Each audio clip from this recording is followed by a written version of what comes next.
Oh, pamaypay pa more, mga kapuso. Nabatyagan nyo man bala ang tuman nga init. Pwerte, no? Sa heat index forecast sa pag-asa, lauman gihapon ang mataas nga temperatura buwas sa nagkalain-laing nga lugar sa pungsod.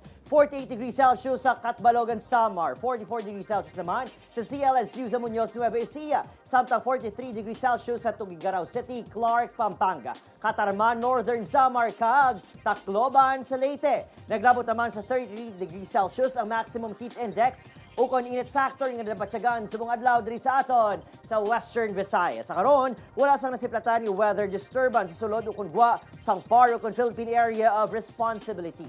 Easterlies sa gihapon ay nag-apekto sa madako kag madamo nga bahin sang pungsod gani Ilauman nga magapadayon ang mapaang nga Tiyempo. Wala man ginadula ang posibilidad sang localized thunderstorms sa hapon ukon gabi.